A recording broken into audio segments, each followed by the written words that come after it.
Hello, everyone.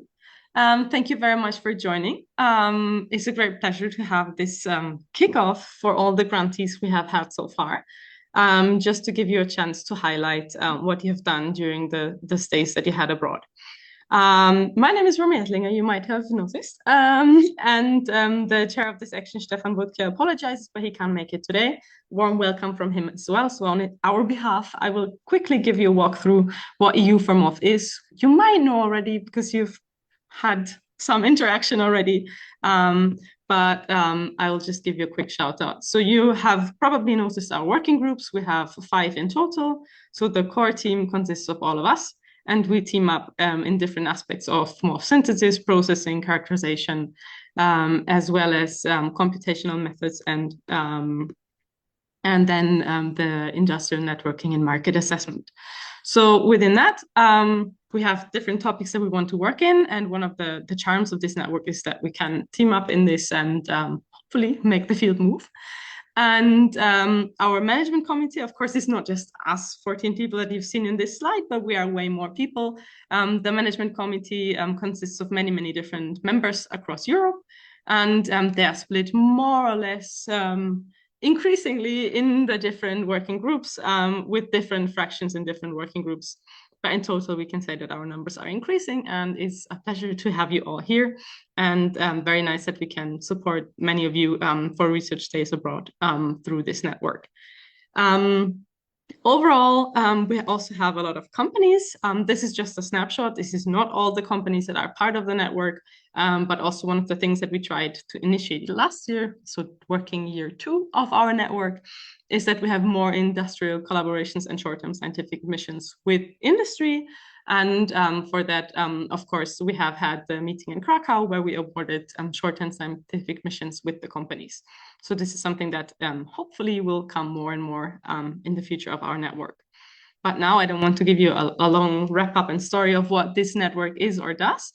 But a brief overview, yeah, we do communication products and channels. Thanks a lot, Alessia. We have a lot of meetings, training schools. Thanks a lot to the entire core team. We do have the activities with short-term scientific missions or virtual mobility grants, where mainly you may have had contact with Kim Pena, who's in charge of our different funding things, also called the money guy, inside the cost network. So he's in charge of granting all that and making sure that actually after your stay, you get the money that you needed to support the stay. And then, of course, the idea is that we have this huge network and have joint projects, publications, and work together. But today is all about the activities that you have had as short-term scientific missions or virtual mobility grants. And this is where I hand over the screen to Kim, who should be able to unmute himself. And even though I share the screen, I will just click through it and he will be in charge of explaining what short-term scientific missions and virtual mobility grants are and what you do with them. Kim? Thank you. So perfect. Thanks all for joining. Maybe we can move to the next slide. That would be good. Yeah. So, I mean, we are all here basically at a symposium organized with that purpose for the grantees of these short scientific missions or virtual mobility grant. At the end, I just wanted to highlight a bit the overview of the last year, which is actually quite, I think we can be very happy and proud of the number of people applying for this grant and applying for support through our cost action. We can see here, like, basically the snapshot of the different destinations on the left side of the screen. You can see where some people have been awarded to go for a short-term scientific mission. It's not only to highlight the destination, which of course is very nice, but it's also about the possibility of really exploring from countries belonging to cost or associated countries to the European cost action. Basically, to explore the opportunity to do research, to learn, to network, and to at the same time discover other cultures. So it's always a great opportunity for all of you. In terms of an overview, you can see that more than 40 people have been granted with different types of support from the cost, from the EU for MOV cost. Then we had these people were coming from more than 15 different countries. You can see here in the map, European and also associated countries. Where do they come from? The applicants, not like the country of origin, but basically the affiliation country. And then which something it will also make us very proud is basically the fact that 98% of those are young scientists, because we strive for supporting young researchers into kind of growing both personal and professional. So if we move to the different type of grant, basically we have different options to support scientists, not only young scientists. So of course, some are specific for young scientists, such as the Young Researcher and Innovator Conference Grant. But at the end, there are a bunch of options that you all can explore to get support from our cost action. Of course, writing a proposal and submitting. I will not enter into detail. I will not explain all the options. So you can have options basically just to go and to perform a research internship for a few weeks, months. You can have an option to basically apply for a conference, going to a conference and showcase your research, of course, obviously related to our network. At the same time, you can also apply for dissemination conferences, also virtual mobility, so involving organizing in a virtual manner something that benefits the purpose of our action. At the end, details are all explained on the website of the cost platform, as well as on our EU4MOF website. So what I would suggest is that please make sure you take a look at our website. There is a section which is called activities. In the activities section, you can find different options, different grants, and then as well, make sure to follow us on social media, where basically you can get information of any potential opportunity or suggestion to perform this grant. What I wanted to say is there is no specific calls for this grant. So at the end, people can always apply during the whole lifetime of the action. For that, you need to do the application through the eCost platform. So just go to the eCost platform, and then directly there, you will have all the requirements, all the documents that you need to submit to apply for one or another type of grant. That means you do not wait for us to announce an open call. It's open the whole year, the whole lifetime of our action of EU4MOF. If you have any specific question regarding requirements, doubts, suggestions, whatever you have any inquiry on any of these grants, or whether you are eligible or entitled to apply for, please check the website and or send an email to me, and I'll be happy to answer your questions. Thank you. Thank you very much. That, I guess, gives a good overview. With that, I would say I jump back to the overview slide and or give the stage back to you. This is essentially why we are here. But I'm not in charge of organizing all of this, but I want to give it the floor to Olesia, who is our science communication person. She's has been in contact with most of you to organize that today's event is happening, that slides and presentations are ready. So Olesia, with no further ado, I hand over to you, and you can present our presenters. Yes, thank you, Romy. Thank you, Kim, for this brief introduction to our action and to STSM and VM grants. So now I'm trying to share my screen. Tell me, please, do you see my screen? Okay. Yes, presentation mode, but we see your screen. Yes, yeah, and perfect. Now it's fine, yes. Okay, so with that, let's start our symposium. So during the 2 years of EU4MOF's cost action, 11 short-term scientific missions have been successfully completed, and 4 researchers have received virtual mobility grants. And you can see them on this slide, and today we will hear from them about their research achievements and reflections. So I propose you to have a look once more at our program. We will start from first session, featuring the presentation from STSM grantees. So they will tell us about their research visits, and they will speak about MOF synthesis, characterization, and also about innovative applications in catalysis, energy storage, and data-driven applications research. And after that, we will go to the second session and our virtual mobility grant grantees. They will present their projects. So they collaborated remotely. And to advance exciting projects such as MOVcast, MOV Universe 2.0, MPIF graphical interfaces, and upcoming MOV Space webinar series. So you will hear about this during the second session.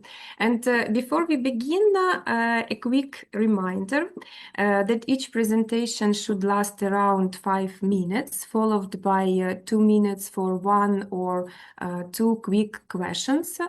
And as you can see, we have a full program ahead, so I kindly ask everyone to keep an eye on the time and stay within your slot. Okay, so we begin with a series of talks focusing on the synthesis and characterization of MOVs.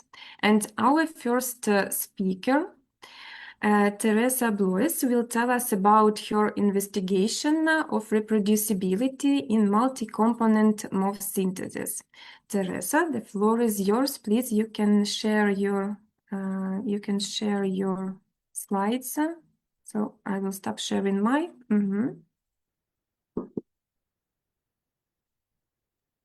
Hello, thank you very much for the nice introduction. I hope you can hear me. Perfectly. Yes, we can hear you, and everything is fine with your slides. Okay, perfect. So yeah, as you're already told, everyone, I was investigating the reproducibility of multi-component MOVs. And my topic was related to the working group 1 and working group 3, like on synthesis, protocols and optimization, and also the characterization and performance evaluation. And I went to Australia to visit Lauren McCready's group at the University of New South Wales to work with them because they are really good experts in the field of multi-component MOVs. And it was a huge benefit to work with them in their lab, that I could directly ask questions when I was working there. Because of the time difference, it's way more difficult to ask questions when you're doing the lab work. And of course, also in the literature, not many parameters are listed that also can make an impact on the crystal growth and also the MOV formation, such as like humidity or the vial size, for example. In my project, I was working with multi-component MOVs using zinc oxide metal nodes and linker with an acylate group that had the potential for a photo switch. And I combined them with a second linker with either bipyridine, DAPCO, or terephthalic acid. Before I did the synthesis, I learned how to use the program Conquest by CCDC to find out if the MOV structures have already been published or not. And the bipyridine and DAPCO multi-component MOVs were already published. However, the DAPCO-based one was only synthesized via a two-step approach where they exchanged the linker in the second step. So I tried to reproduce them and also tried to form a new MOV with the terephthalic acid. So I used many different kind of parameters and changed, for example, the temperature, the time, the solvents, the modulators, and the concentrations. And I found out that I can reproduce the bipyridine multi-component MOV. And I was also able to change the linker ratio and still synthesize the MOV also in a shorter reaction time. And I also managed to synthesize the DAPCO multi-component MOV also in a one-step approach and not in a two-step approach. But I was only working in the lab for 2.5 weeks, and I did not manage to make a completely new MOV. However, I reproduced MOV 5. And after the time in the lab, I also went to Canberra with the group to go to the Supramolecular 25 conference, where I also got the opportunity to present my master thesis there. And afterwards, we went to the Australian synchrotron to Melbourne, where I was also able to examine my crystals that I synthesized previously.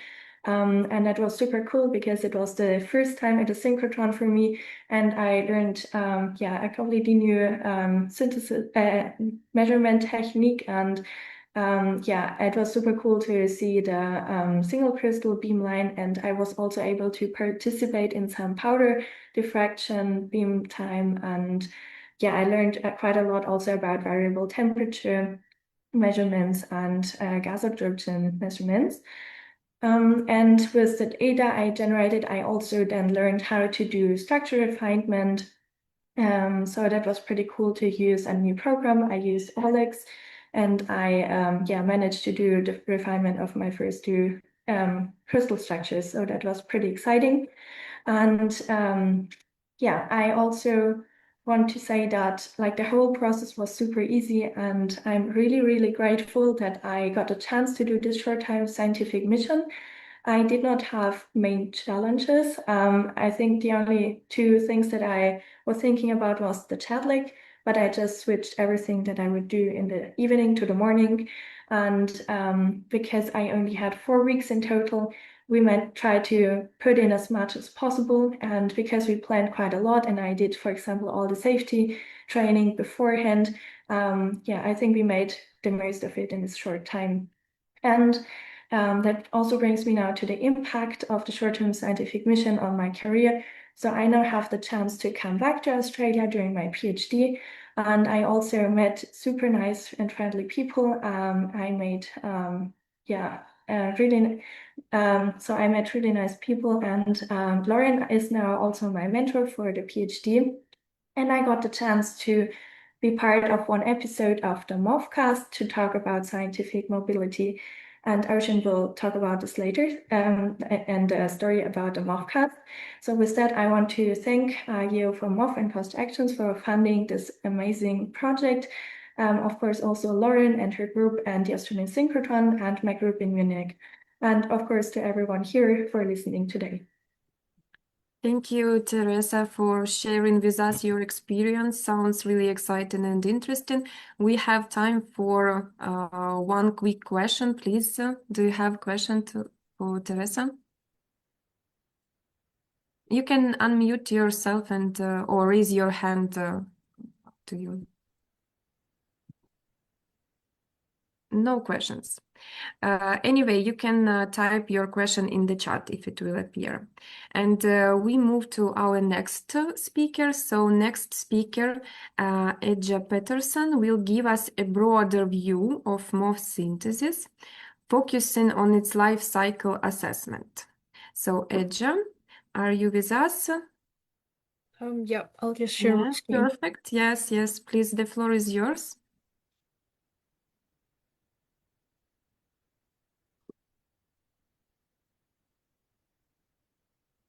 You can see this all right?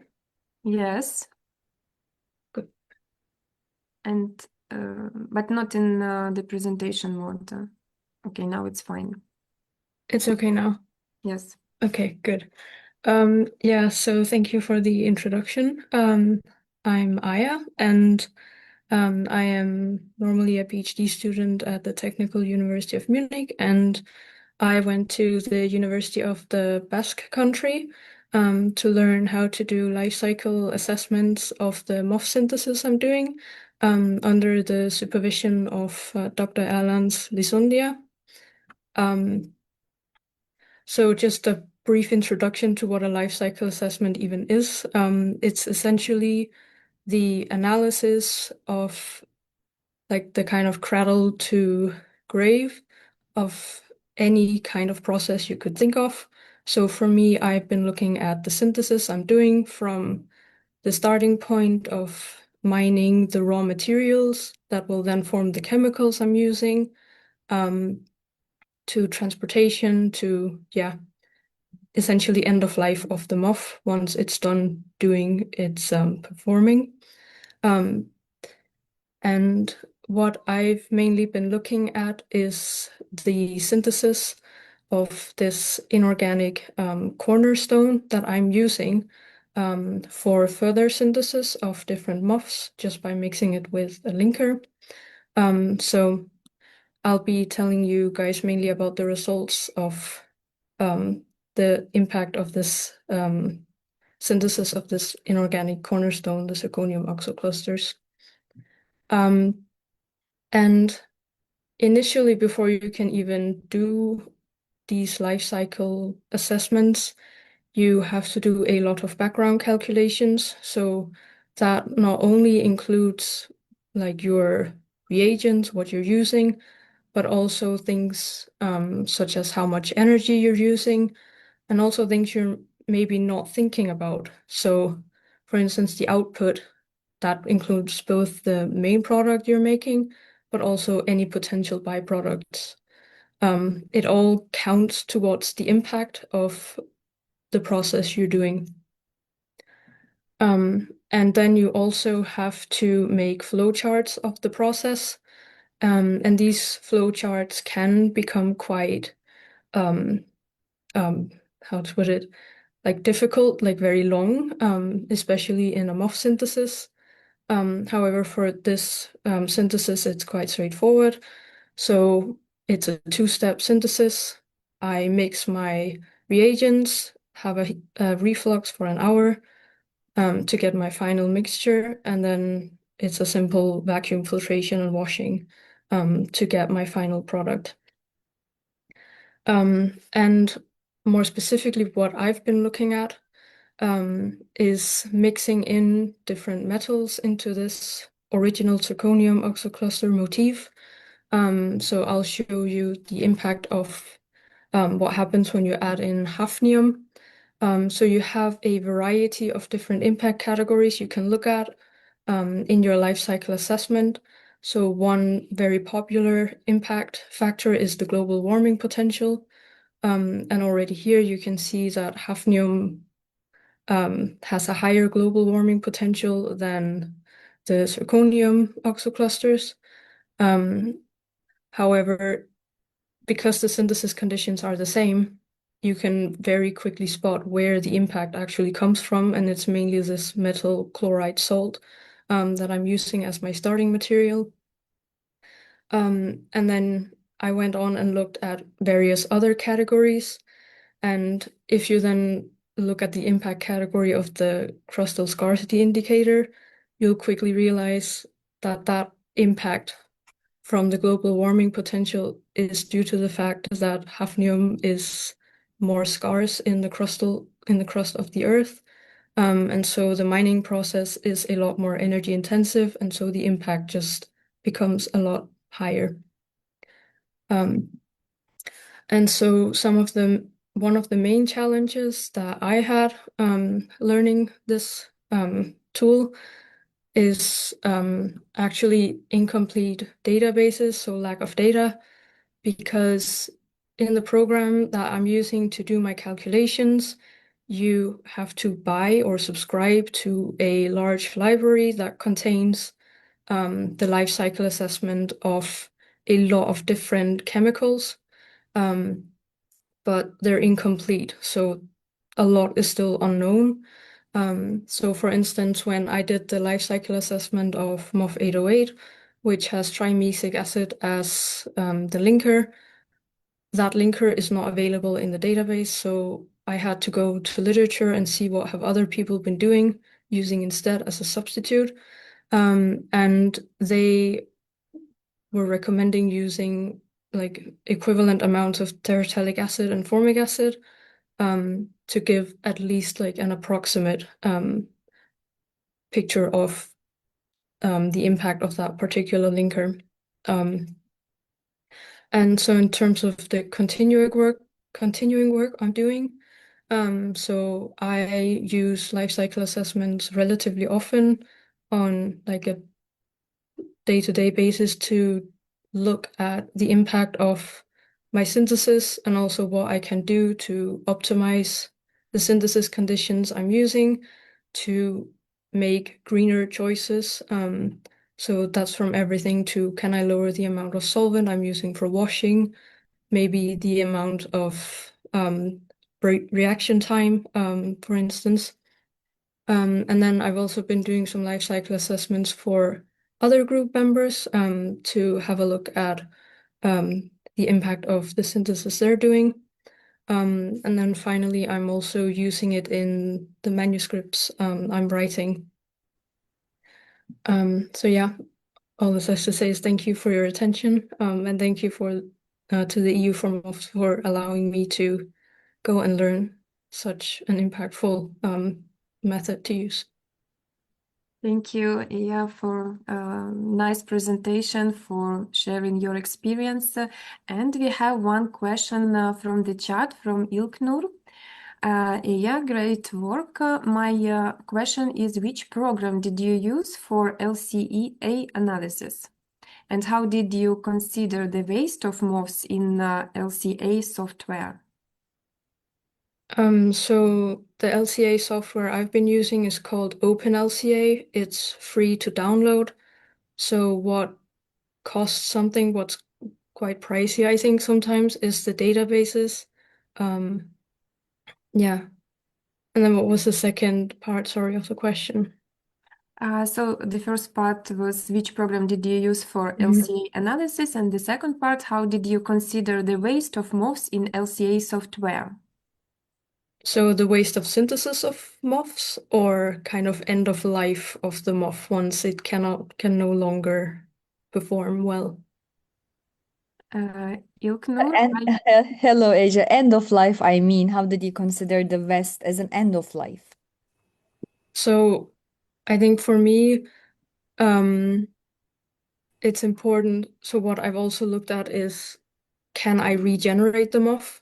So let's say once it's dead, can no longer perform, I would break down the MOV and try and separate the individual substituents and try and recreate the MOV to try and minimize the waste I would get from it. Yeah, I think that's the main thing I've been focusing on. Okay. Thank you. And I saw one raised hand from Anna. Anna, do you still have your question? Thank you, Alexia. I also had a question about end of life, but it's already answered. But okay, another one is what is your feeling? Does it make sense to make this LCA analysis before the process was optimized? Because like you are using not optimized industrial process, right? And you are comparing things which are not, like for this linker, which is not in the database. Does it make sense to do it, or better first optimize your process with, I don't know, green solvents, less solvents, and then to do LCA? I get your point. Yeah, but I definitely think that LCAs can aid you as well, like even before you've done your synthesis, to see what can I do better. But inherently, it also depends on, let's say I'm using less solvent for washing. Does this even work nicely? Does that make sense?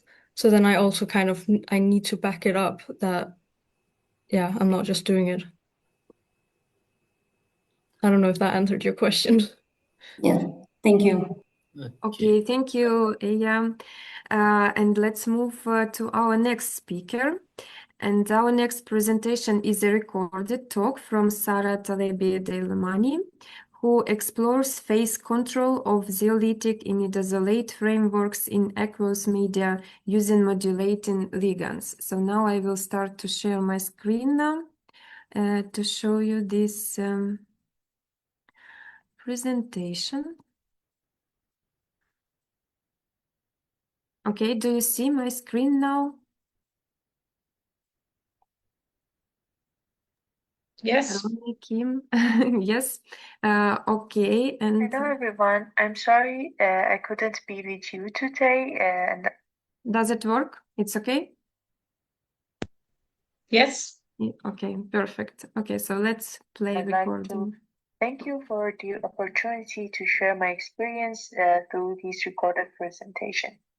My name is Sarah. I'm a PhD student at Technical University of Denmark, and I just finished a short-term scientific mission last week. I had the opportunity to spend 2 weeks at Technical University of Munich.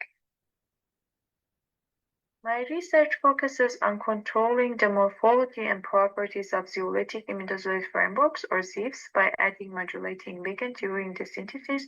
The modulator helps tune crystal growth and phase formation, allowing you to obtain different ZIF polymorphs in 2 or 3D structures.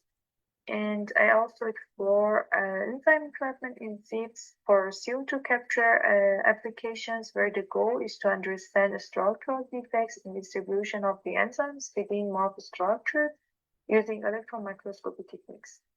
This is crucial because the enzyme morph interface, defect formation, and spatial distributions strongly influence enzyme activity, stability, and overall performance of enzyme morph composites. During my stay, I worked in a lab group at TUM under supervision of Dr. Greener. The main goal of my stay was to characterize my ZIF samples in terms of thermal stability and porosity, so I focused mainly on performing TTA and BET measurements for my samples. We successfully completed the experimental work, and the measurement went very well. Since the experiments were finished just before the end of my stay, I haven't yet had enough time to analyze the data in detail. As with any short stay, there were a few challenges. First, regarding sample handling, the morph I was working with was quite different from the ones usually studied in the host group. It took some trial and error to find the right conditions for mounting and handling the samples without compromising data quality or risking instrument contamination. There were also time constraints for me, since my stay was only 2 weeks long. As always with experimental work at the lab, a few unexpected issues and scheduling delays came up, so I had to focus on completing the experimental part while the data analysis will continue afterward with the whole group, and we couldn't go to the data analysis and interpreting the results when I was there. And despite these challenges, the experience was very positive for me. I gained hands-on experience in operating both BET and TTA instruments, from sample preparation to adjusting parameters for my morphs. And also I learned how to identify and solve technical problems related to TTA and BET measurements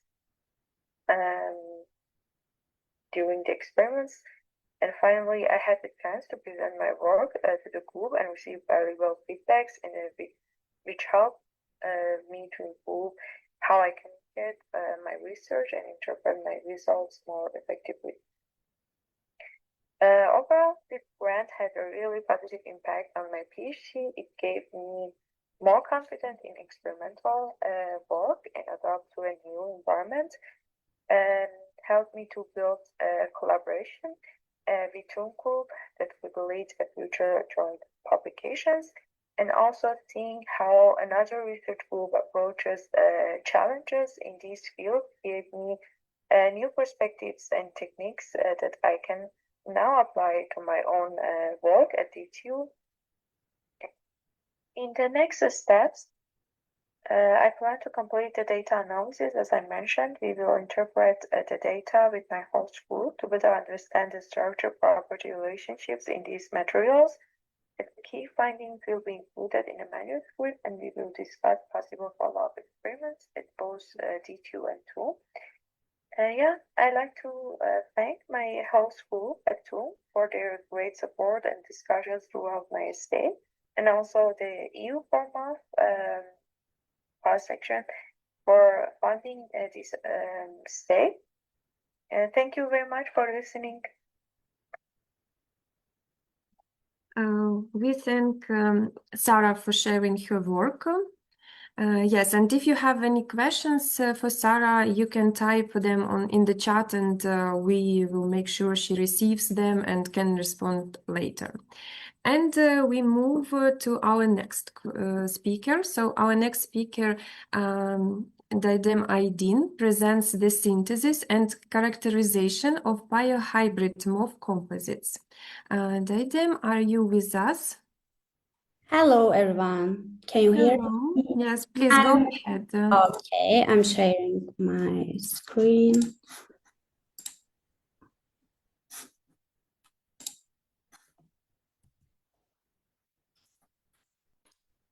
Is it okay? Okay, thank you. Yes, everything is fine. You can start. Okay, I'm Didem and I'm PhD student and also research assistant in Physical Chemistry Department, Selçuk University, Konya, Turkey. And last month, from 1 to 26th of September, I had the opportunity to conduct my PhD research at the University of Bologna and Department of Industrial Chemistry, under the supervision of Professor Dr. Maria Castani and her group. And in this presentation, I would like to briefly share my experience during these periods. And during this STSM period, actually, I am to explore the use of deep eutectic solvents as sustainable alternatives, sustainable solvent alternatives for MOF synthesis. My research focused on using DES as green solvents and as active parts of composite materials. And during this stay, I test new synthesis method and conditions, worked with experts, and linked my PhD research to a wider European scientific network. So my primary goal was how can the eutectic solvents be utilized in the synthesis and stability studies of ZIF8 and ZIF8 and biocomposites. So I would like to briefly talk about the eutectic solvents. They are non-toxic and easy to prepare and biodegradable. And actually, they have a lot of advantages. You need just a hydrogen bond acceptor and hydrogen bond donor. And we successfully synthesized ZIF8 and biocomposites in DES, which exhibits a high crystallinity and remarkable structural stability. Actually, DES preparation and solubility tests were really important because we used zinc nitride and 2-methyl-imidazole because in order to synthesize ZIF8. So these parts were really important, and also synthesize optimization because time and temperature and cooling rate and something like that. And I will show characterization parts about my experiment. According to SEM and XRD and FTIR results, all ZIF8 samples synthesized using different type of deep eutectic solvents, actually. Firstly, we test two different DES under different conditions because they are a lot, for example, choline chloride and urea based, and choline chloride and ethylene glycol based, and etc. And the DES made of choline chloride and urea, for example, was more viscous. Viscosity is really important because of our experiments and our solvents. And ethylene glycol, choline chloride and ethylene glycol based DES was less viscous, so we preferred it. And using these DES, we successfully synthesized ZIF8 and as you see, ZIF8 and biopolymers. So this STSM creates new opportunities for working on sustainable materials and building international research collaboration. Additionally, actually, I would like to talk about, for example, challenge. I did not face any major difficulties during the grant period, but before applying, I carefully researched the topic and filed and potential supervisors to ensure a good match with my PhD topic. And together with my host supervisor in Bologna, Professor Maria Castagni, we organized a Zoom meeting and discussed detail and decide on most suitable dates and conditions, etc. So this preparation was an exciting experience for me because it helps me plan my visit and connect it with my PhD studies. Additionally, beyond the actually technical and laboratory skills, this mission provides a valuable international collaboration experience, allowing me to work within a different laboratory environment and gain insights into diverse research practice. And I plan to continue exploring MOF and biopolymer composites and to integrate this actually not only as a solvent, but also maybe as functional modifiers in membrane preparation, because green membranes will be my PhD topic. So I'm very grateful to the Cost Action of EU for MOF for funding this opportunity. And I would like to thank Professor Dr. Maria Castagni for her valuable help and for always being supportive in the laboratory. And I'm also very grateful to my supervisor here in Turkey, Professor Dr. Mustafa Ersos, for his guidance and encouragement. And of course, many thanks to all my colleagues. Thank you. Thank you so much. Thank you for this nice presentation, for sharing with us your results and insights. So any quick questions?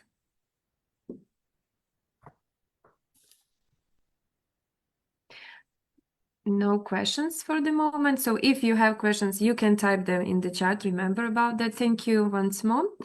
Okay, so we finished with the synthesis and characterization of MOFs. And now we turn to the processing of MOFs. So how they are shaped, printed, and adapted for real-world applications in energy storage, gas separation, catalysis, and other applications. And our next speaker, Miroslava Edelmanova, opens this section with her work on photocatalytic hydrogen generation using MOF-based systems. Miroslava, are you with us? Yes, I'm here. Perfect. So the floor is yours, please. You can share your screen. Okay.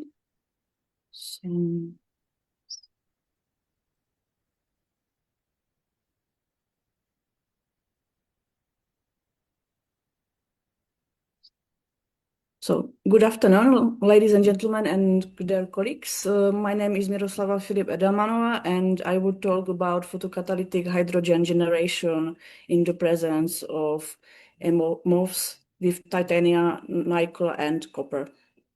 So, I am employee of Institute of Environmental Technology. It's part of VSB Technical University of Ostrava. Our institute was built at 2014, and now we have around 80 employees. And yes, we have 10 labs and 6 research groups, and I am a member of heterogeneous photocatalysis research group.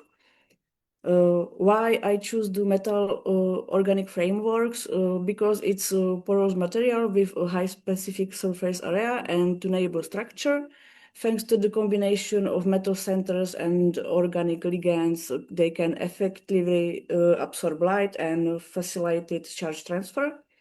MOFs can serve as active photocatalyst or carriers for other photocatalytically active materials.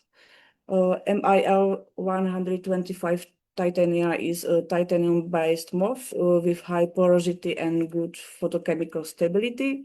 And this MOF consists of titania oxygen clusters connected by tetraphthalate linkers, forming a 3D porous structure suitable for photocatalytic applications. Due to its semiconducting properties and tunable structure, this MOF can be used as photocatalyst responding to visible light. And titanium titanium dioxide is still the most photocatalyst which is used because it has suitable properties. For example, chemical stable, non-corrosive, cheap, suitable for environmental applications. But main limitation of this material is weight band gap because it can be activated only by UV light. So if we want to afford to move value of band gap energy to visible light area, we can try to dope titanium dioxide or connect with other material, for example, MOF.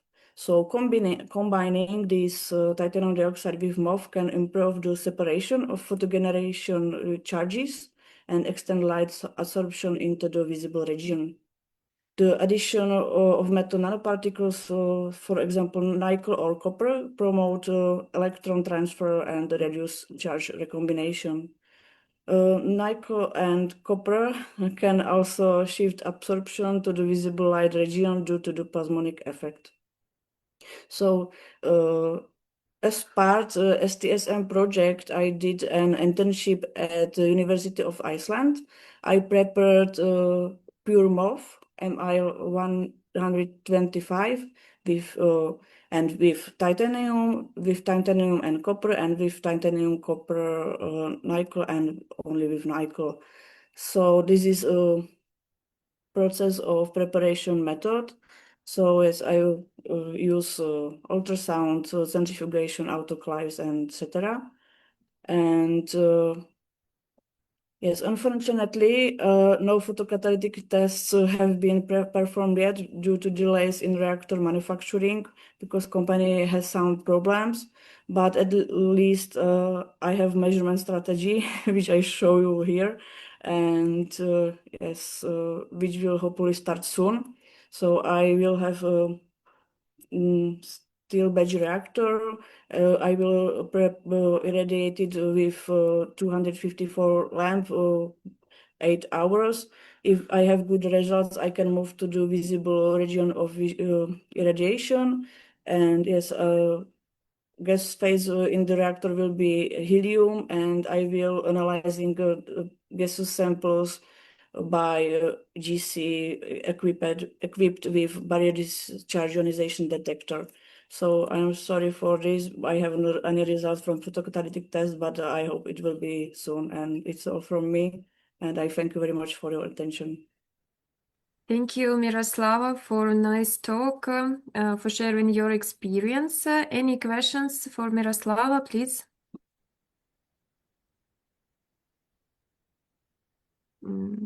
No questions. Okay, Anna, yes, please. Thank you for a nice explanation, Miroslava. I wanted to ask, maybe I'm wrong, but in the procedure, in this synthetic procedure, you had this calcination at 200 degrees, like a last step. Why do you do this? And how stable is your MOF in these conditions? And why do you need this step? I need this step because I need to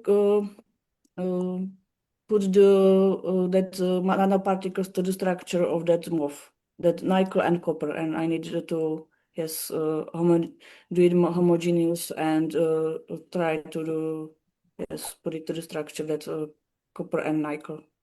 Okay, but your MOF is still stable. It's 200 and doesn't disturb. Okay, thanks.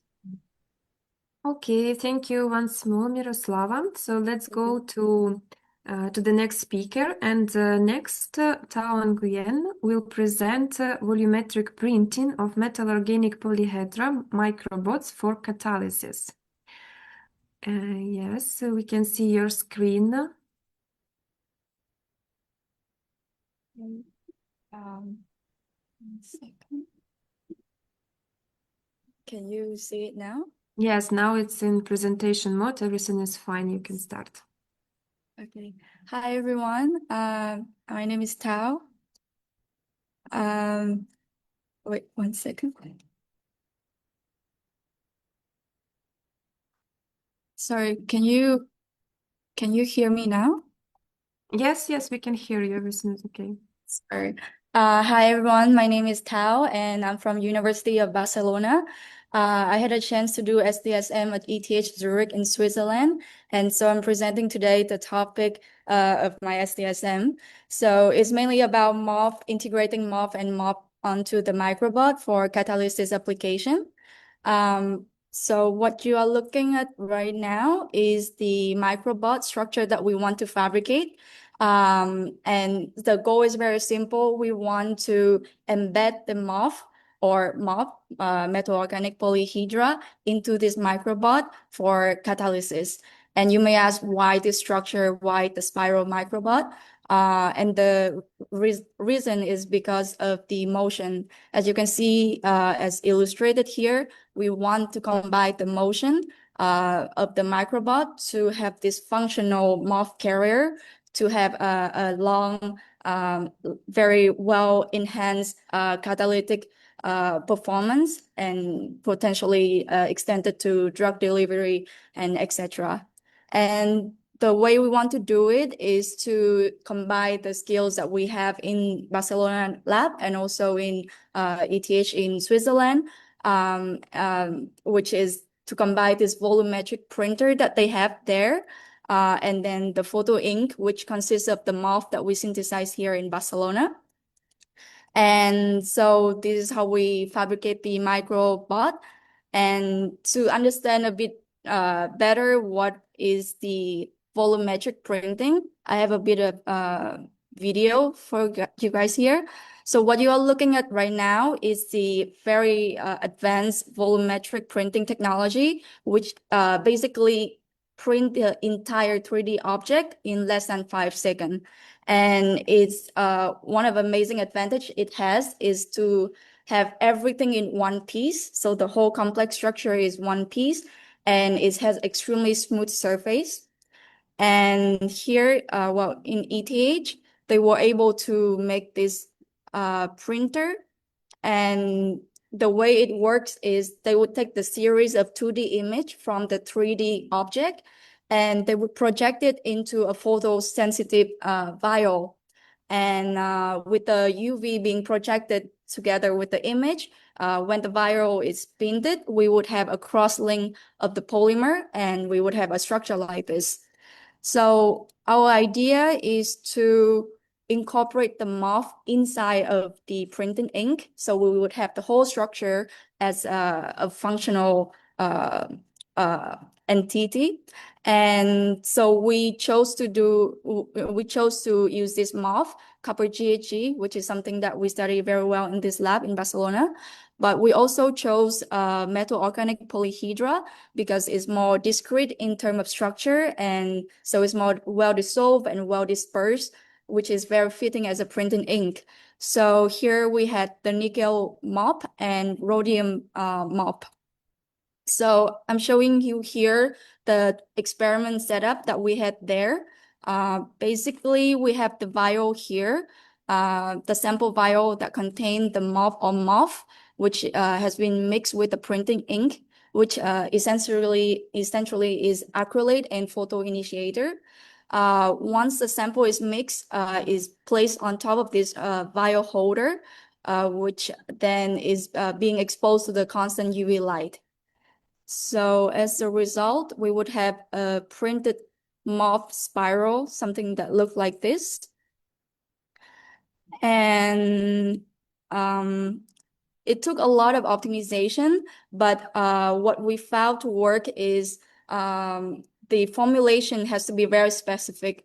What you see here is an example of the most perfect condition that we got, which is the condition that that takes a very short amount of time for the UV light to polymerize. And it required the density to be viscous enough, otherwise the structure would fall in the middle of the print. As you can see here, it stays suspended. And also the concentration of the MOP we add has to be between 2 to 5%. If it's higher than that, the whole ink will be very opaque and the light cannot penetrate through to polymerize the whole structure. So these are the successful results that we got. This is the printed MOF spiral. And this is the nickel MOF spiral that we got. And so with a lot of optimization, we got a very good result.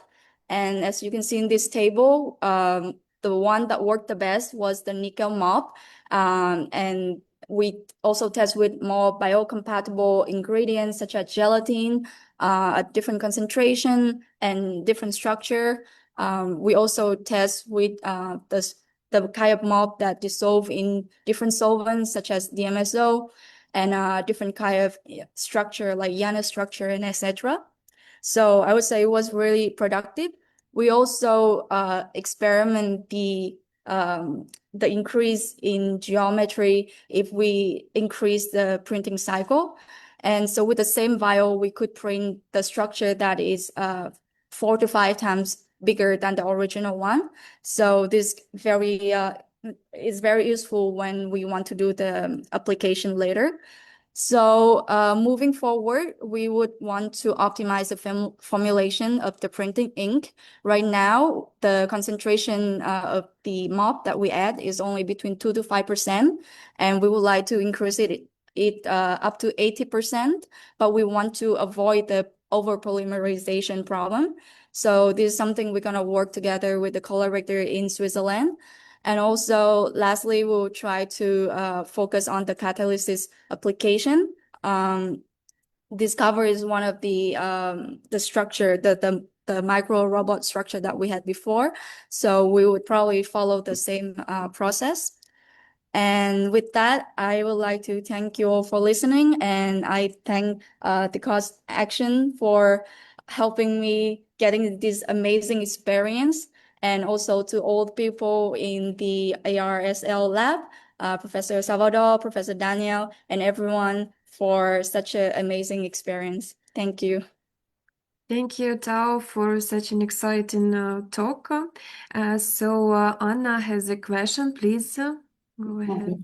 Thank you very much for this very nice spirals. It's really looks cool. I have a question. When you add MOFs or MOPs, do you see any difference when you try to photo initiate your polymerization? Because they can absorb your light, right? So probably you need to use to optimize these conditions as well, I wonder. Yes, so we do have the photo inhibitor. So we can add that to reduce the amount of light absorption. So that's one way, but it's true that we need to optimize it better when we increase the concentration of the MOF. Right now, I guess because it's so little, when we got the whole spiral out, it doesn't seem to change in term of color. It doesn't change so much, but I haven't characterized it yet. And also the process is very quick. The printing took 3 to 5 seconds. So I think it may not change so much the property of the MOF. Thank you. Okay, thank you, Tao, once more. So now we have small changes in our program. We will skip the next talk due to the health issues of the speaker, and we move on to Kai Özkan. He will tell us about porphyrin MOF functionalized electrodes for energy storage and conversion. Kai, please go ahead. Yes.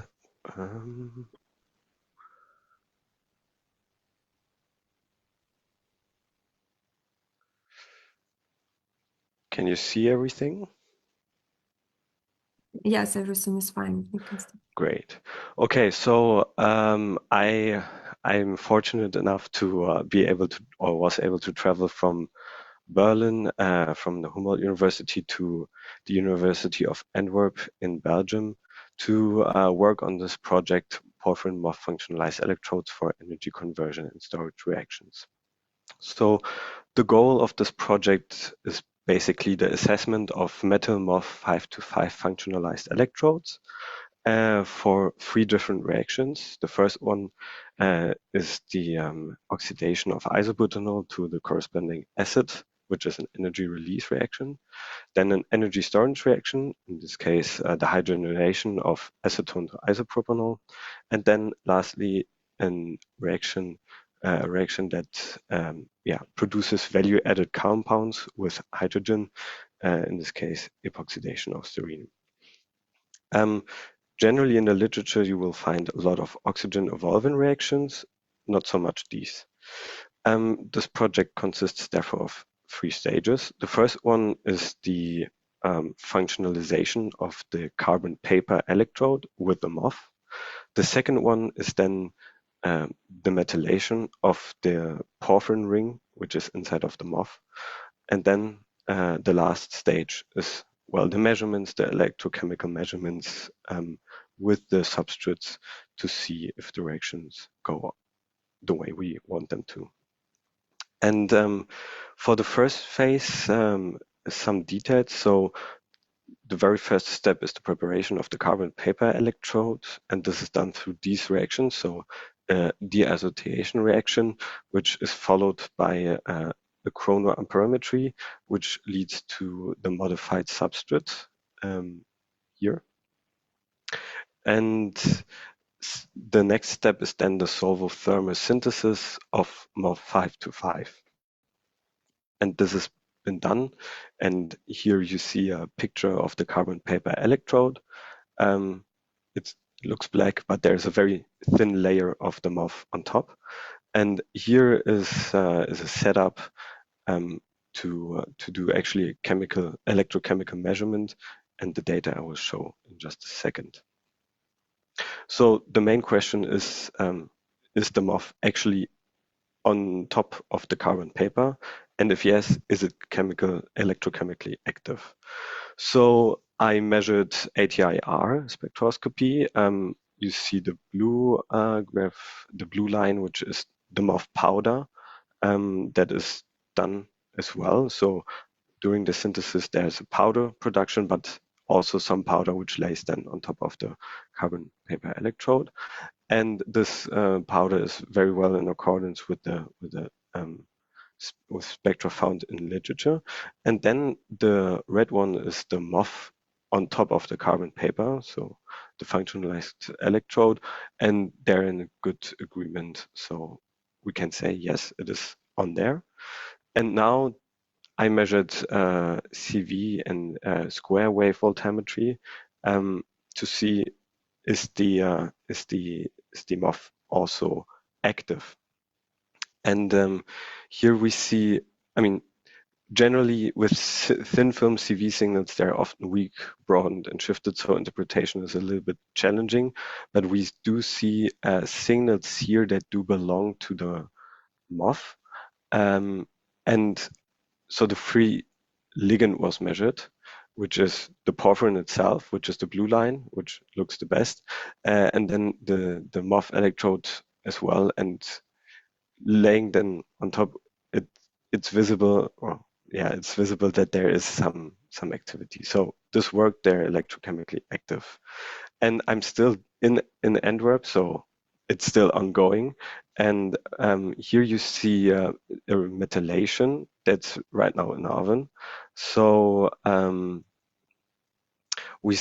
project stage 1 is done, and project stage 2 and 3 they are still ongoing. So metallation is done. This is iron, the iron metallation, but also cobalt and nickel metallation are planned or are also in the oven. And here's some data that is collected in a group of epoxidation reaction with the iron MOF 525 on the carbon paper electrode. And we see 10% Faradaic efficiency. So next week I will test when the reactions are done. Is it active, selective, and stable? So yeah, generally, yeah, for perspective and grants. So in the next 2 weeks, there will be a lot of bulk electrolysis happen with methylated MOFs, and further down the line will be, yeah, we will raise funding with the FWO for a follow-up project. And I was able to acquire a few new skills. So for me, solvothermal synthesis and post-synthetic functionalization are new, because these were the first MOF synthesis for me. And I was also trained a lot in these electrochemical methods, which are new to me. And yeah, I was able to stay abroad, and the new competences that I have, they increase my PhD and fellowship competitivity. So thank you for your attention, and yeah, also for the funding. Thank you, Kai, for a nice talk, for sharing your results. So any questions for Kai, please? Yes, Anna. Sorry, I have a lot of questions today. Thank you, Kai, for a nice talk. I have a couple of questions. First, how do you control that MOF 525 is formed? Because in the same system, you can form a lot of different phases. I don't know if you saw or not, but between zirconium and this porphyrin, there are a lot of different phases which can form. So luckily, there was a PhD student before me that did the synthesis a lot, and he did the he wrote down how in which conditions exactly to do it to have MOF 525. But yeah, of course, powder XRD and grazing incidence XRD are also useful to see if it's the right phase or not. Yeah, So, I would check it with your sample, because it's one of the purposes of our cost action, how reproducible are all syntheses. So it's better to check exact synthesis which you did to check powder XRD. Yes. And the second question, how do you control the metallation of porphyrin? That it's fully metallated or not?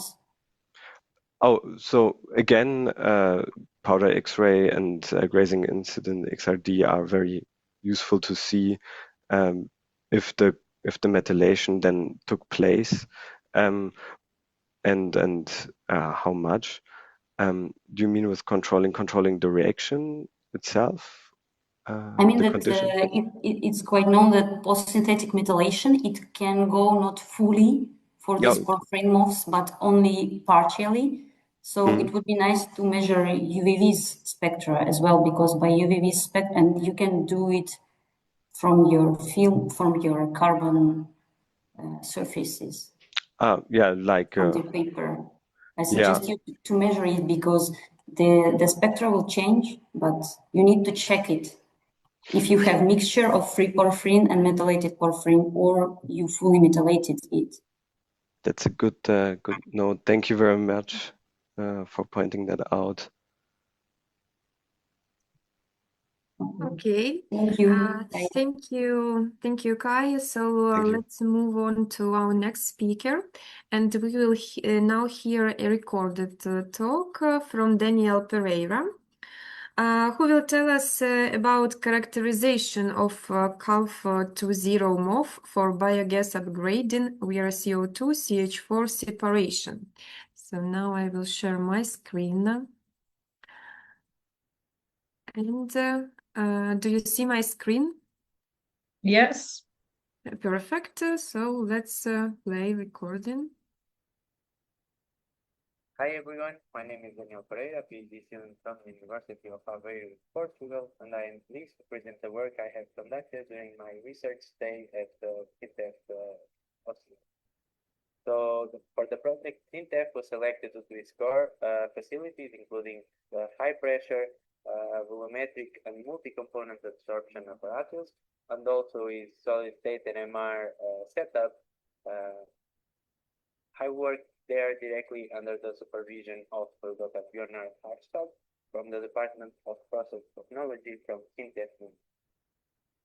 And the core of our research focuses on CALF20, a metal organic framework that most of you should already know by now. And as it is already very well known, CALF20 has very good separation potential for filtered nitrogen mixtures.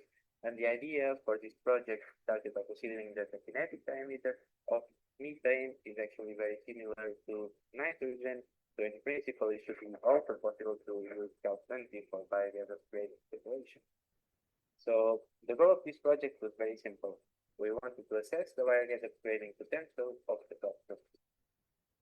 So So to start this project, I have performed a computational assessment in Aveiro using GCMC simulations. However, we have no capabilities to measure either methane or to perform high pressure volumetric absorption to validate the simulation. So this is where SINTEF enters, and it has allowed me to record the volumetric absorption of both methane and CO2 at high pressure, which help us to validate the previous computational results that we have performed in Aveiro. And you can see that actually the computer is rather okay. So from these results, we were able to calculate the experimental speed of absorption and the gas selectivities for a series of conditions that are relevant for biogases trading conditions. And as you can see from the plots at the right here, we obtain actually very satisfactory selectivities, which is fantastic. And this is very promising for consistency. Since I'm a solid-state NMR spectroscopist by training, I took profit of the SINTEF plugin line that allows one to prepare the NMR sample folder, which is called the photo, under controlled conditions of pressure and temperature. And in this case, we have used enriched carbon-13 CO2 and methane to calibrate our samples, which then allows us to study the interaction of the gases with the framework. And here you can see we identify the signals for oxalate and triazole, also the signals of the free CO2 and the free methane. Due to time constraints, I cannot go more into details in this section, but these results were very interesting. So regarding the challenges, the major challenge is related to the setup of the Belfort DC instrument. This instrument that is producing very low quantities as I heard. And unfortunately, the manuals were not prepared or neither the most clear. So some of this equipment was not specifically SINTEF. We had a lot of troubleshooting and had to coordinate with the manufacturer, which took more time than I was expecting. The second challenge was time. Although I was able to complete most of the planned work, 2 weeks is way too short, and there was not enough time to achieve all the proposed goals, which probably were too ambitious. So, in particularly, the study of the Cal-20 material using the PSA setup had to be not included because there was just not enough time.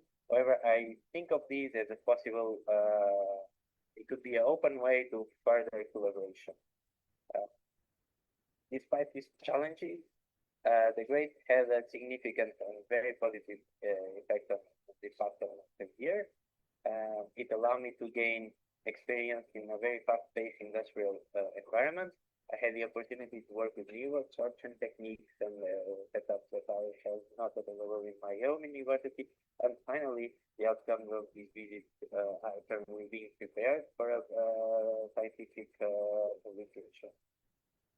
So I thank you all very much for your time and attention. I regret that I could not be present for a live Q&A session today. However, I welcome all your questions and feedback. Please feel free to email me any questions you have here in mail, and I will be happy to reply. And thank you once again, and enjoy the rest of your day. Bye. Okay, we thank Daniel for sharing with us his experience. And remember that you can email him, ask your question, or you can type your questions in the chat, and we will give him them. Okay, so let's go to the next speaker. And our next speaker, Subhajit Dutta. And he will close the section on the processing of MOFs with his work on developing microscopic MOF aerogels through 3D printing and ambient dried methods. Subhajit, yes, we can see your screen.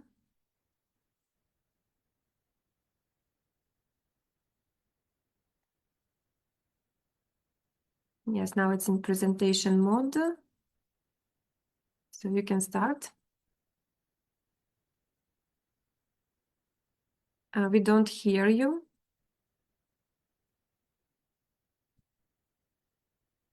You have to unmute yourself, Subhajit.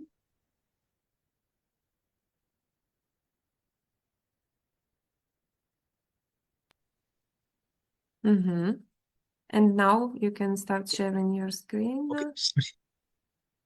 Yeah. Hello everyone. I am Shubhajit. I am a postdoctoral researcher, and I had the opportunity in the month of July to visit Professor Orlando Rogers' lab in the University of British Columbia. My topic of research there, it was like development of macroscopic MOF aerogels via 3D printing and ambient dried methods. So first thing first, like why we need these processes. Like in this audience, I think all knows like how difficult MOF powders are to use at the real time applications, and even for the industrial reactors or stuff like that. Like it can induce the process, in the industrial processes, the pressure drops within the reactor bed, or it can clog the reactor process, or it can also involve like additional cost for the separation step. So to counter these problems, like we can look into the freestanding MOF aerogels. It can be like super light, and they can be functionalized as per the different application demands.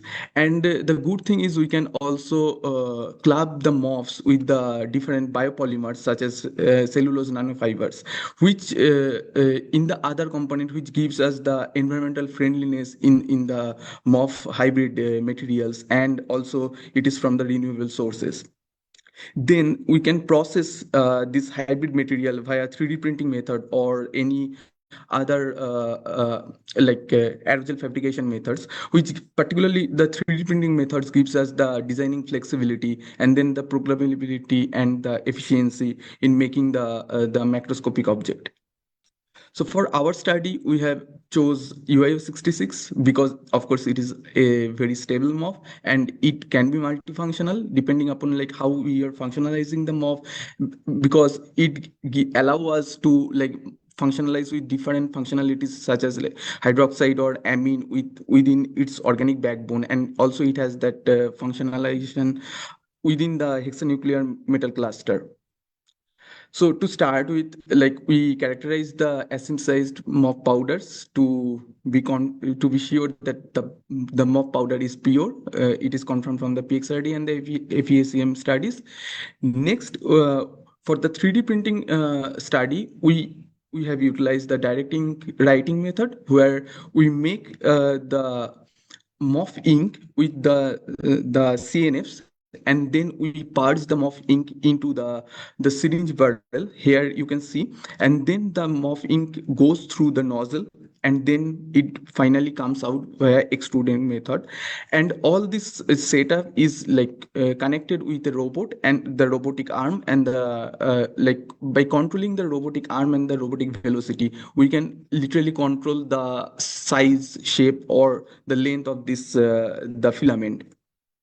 So here I will show the video like from our experiment, where you can see the robotic arm is like extruding the MOF ink, and via controlling this velocity and of course the nozzle size and everything, we can control the size and shape of the MOF aerogel.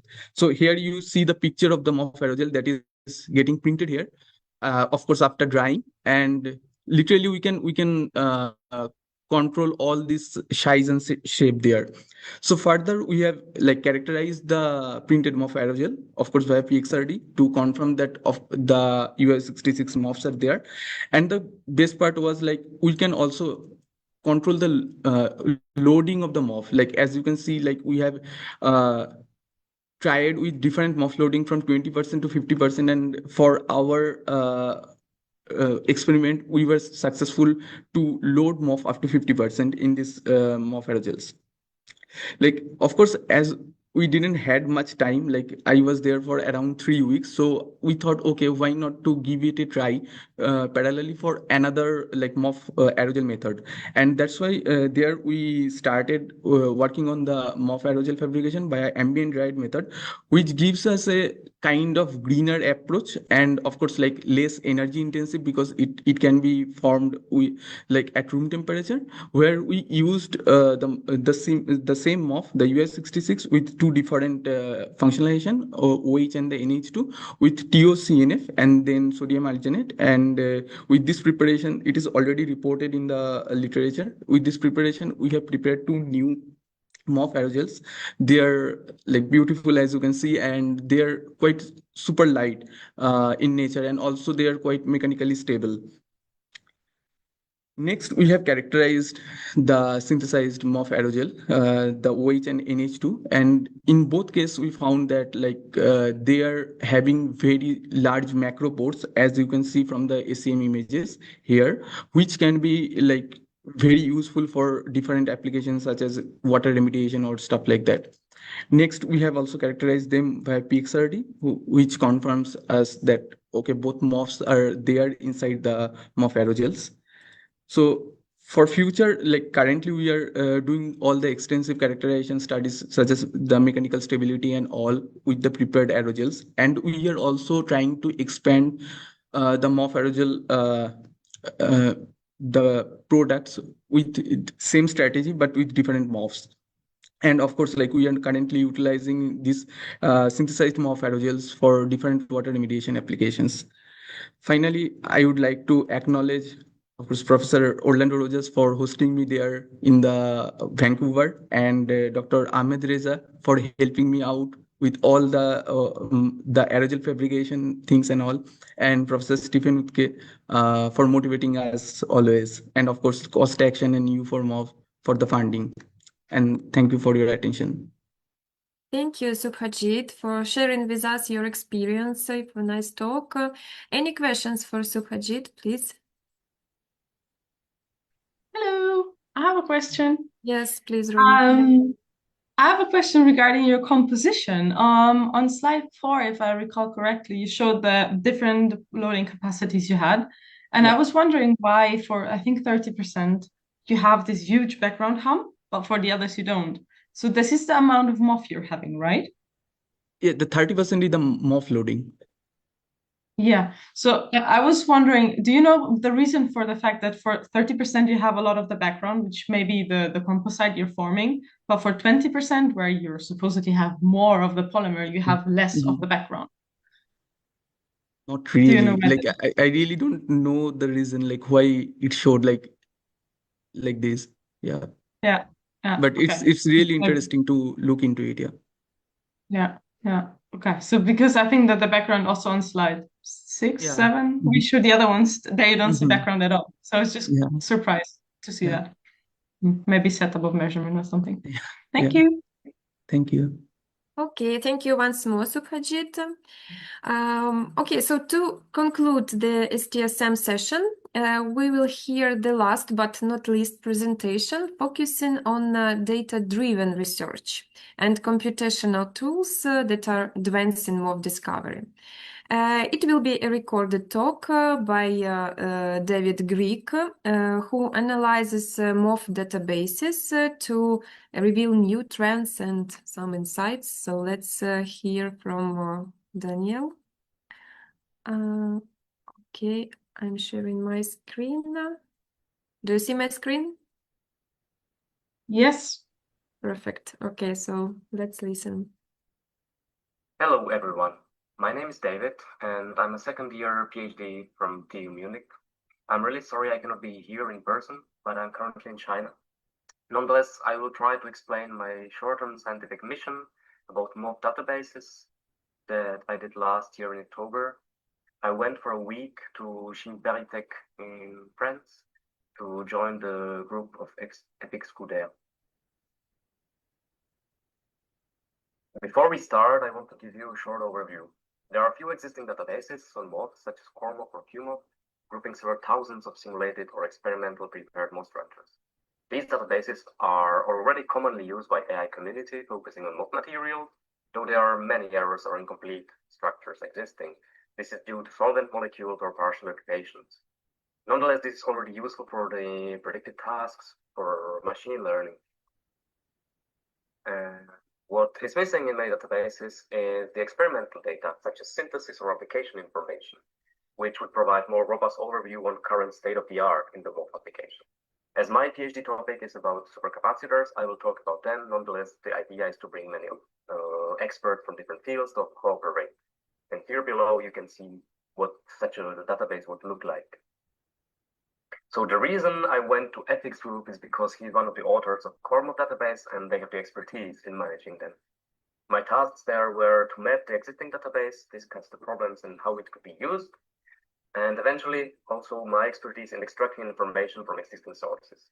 So I have a small database of about 400 papers on MOF and MOF-derived materials for supercapacitors that I prepared for my PhD, and we want to use it to fetch by either DOI or CCDCs if provided our MOF structures to already existing databases. And then eventually build the first database as well. From the results, as you can see, it was very disappointing because from the DOI, only 9 structures were assigned and present in other already existing databases. With the CCDC, we eventually got to about 40 and 20 in the remaining database. For the database, we had to choose something flexible yet complete enough that would link the MOF with the application. So for the MOF, you would have a node, linker, topology, all the simulated data, all the experimental data, and in an ontology structure that we have decided to use, you will have the MOF as the central part, and then some other instances connected relations and other features of such a MOF. This means that you can also add the application as a module, which can be very specific, providing testing procedures, but also all the data extracted from literature and eventually store the raw files.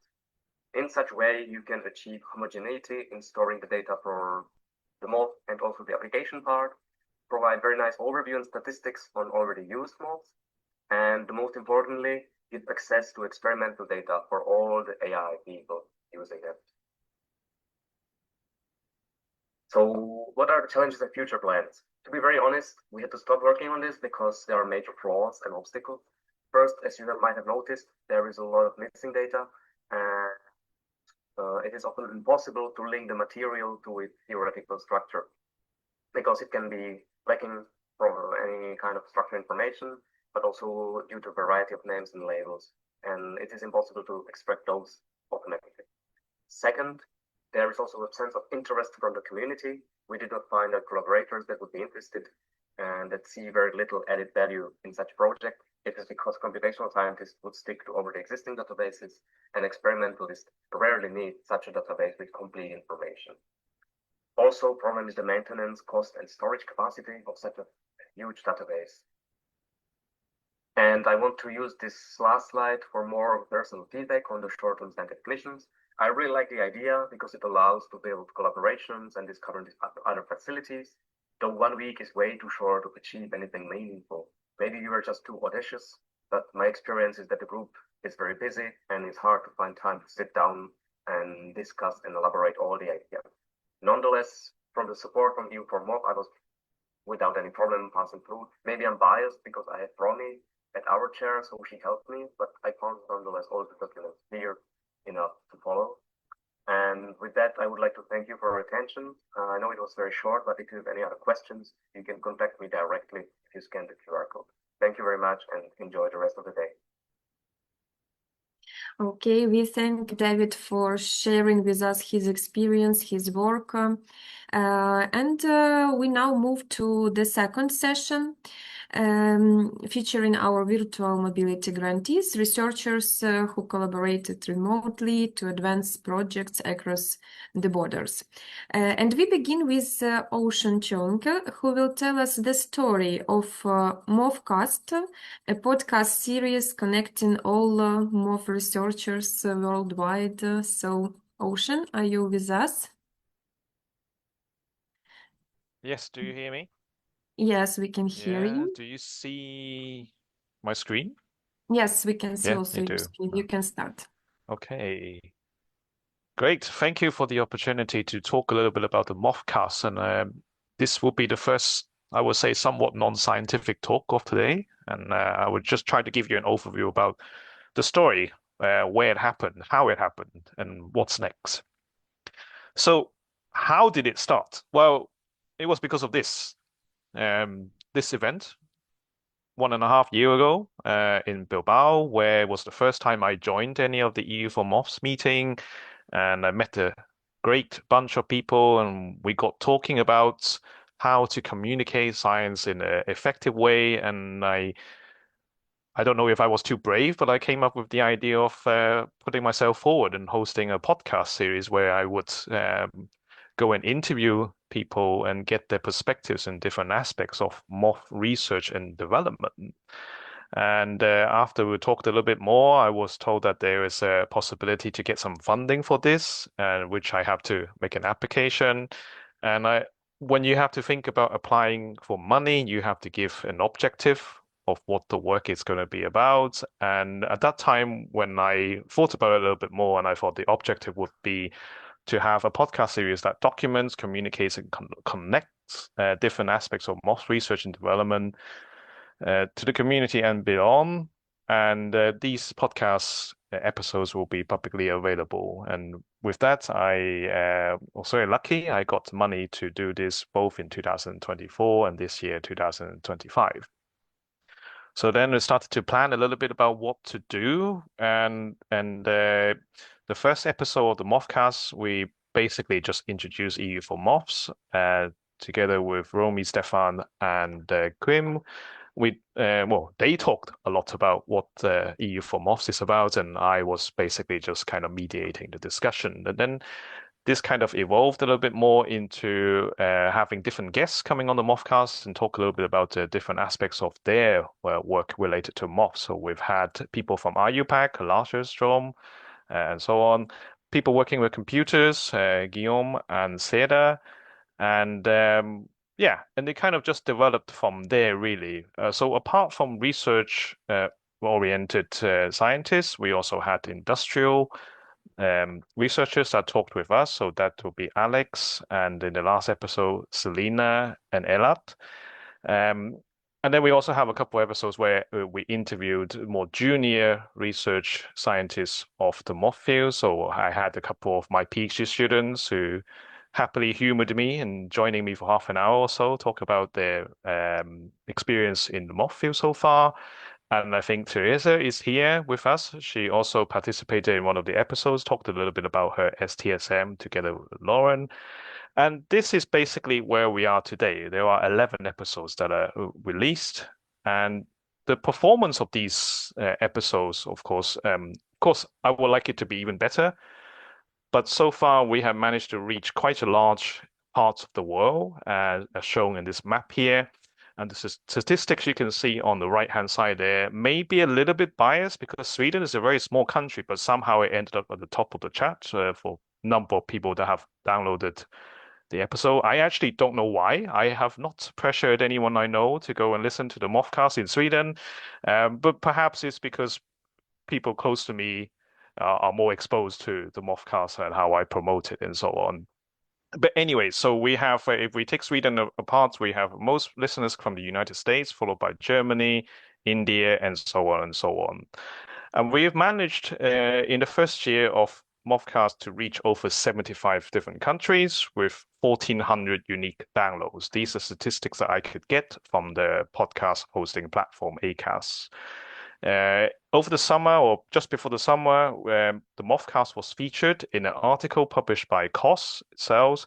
I quite like the title of it because it says that basically I was the best, or should I say EU for Moths had the best way of communicating science, and I was quite happy to be a part of that at least. And I will try to wrap up. So here's a little bit some statistics on which of the episodes basically had the most download over the first 30 days. It doesn't really mean much because after a long time, they kind of all become more or less the same. And each episode is getting just over 100 downloads, basically. Okay, so I will finish off with this slide here. Where do we go from here? Now, the funding from the Virtual Mobility Grant is ending at the end of this week for 2025 seasons. And of course, I would like the MOFcast to continue either in the same format that it is currently now or in a slightly different format. So there is a but on the second point there, and the but is that I don't see myself to continue with the MOFcast by myself indefinitely.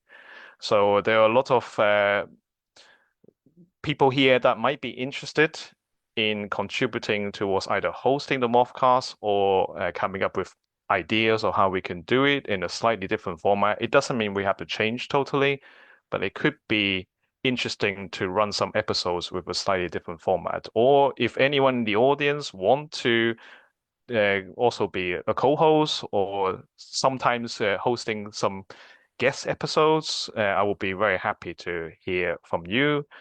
And if you haven't listened to the MOFcast or you don't know what it is, then you're in the wrong place. I don't know what you're doing here, but please scan this QR code and go and listen to the different episodes that are released.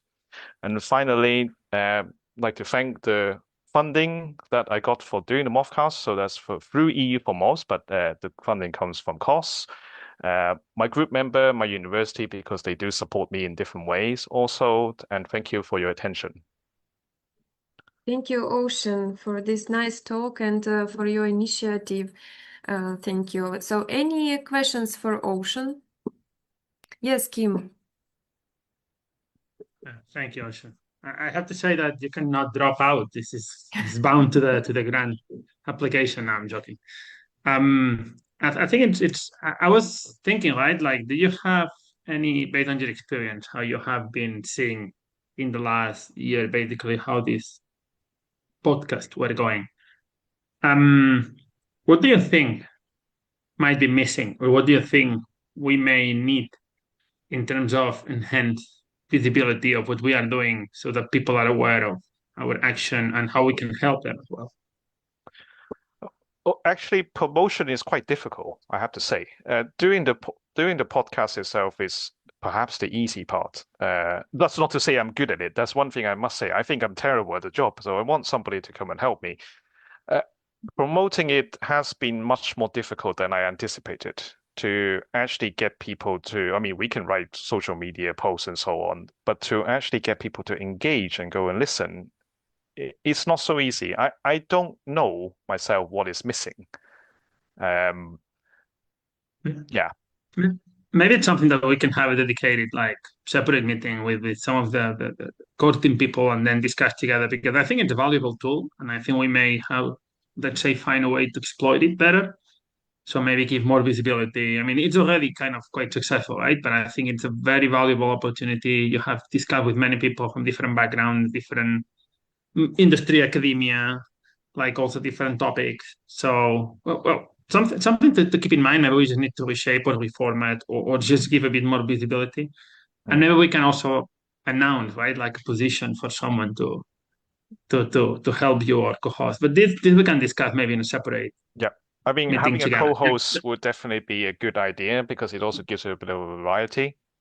People have different approaches on how they do these things, and it would be nice to have, different approaches. Something to discuss. Thanks. Absolutely. Thanks for the word. Okay, thank you. I completely agree with Kim that it's a valuable communication tool. So let's keep it going. And let's go to our next speaker. So next, we will watch a recorded presentation by Frank Hoffman introducing MOF Universe 2.0, an expanded digital platform for MOF data and collaboration. So let's hear from Frank. Okay, again, my question, do you see my screen? Yes, looks perfect. Okay, so let's listen. Hello, everyone. Let me start by saying that I'm sorry that I could not make it live in person, but I hope that this pre-recorded lecture is a more or less sufficient substitute. So welcome to my talk, which is about the Metal Organic Framework Universe 2.0. This project is probably a little bit different compared to other projects because it is not a scientific project in a strict sense, but is about the scientific community itself, in particular the MOF community.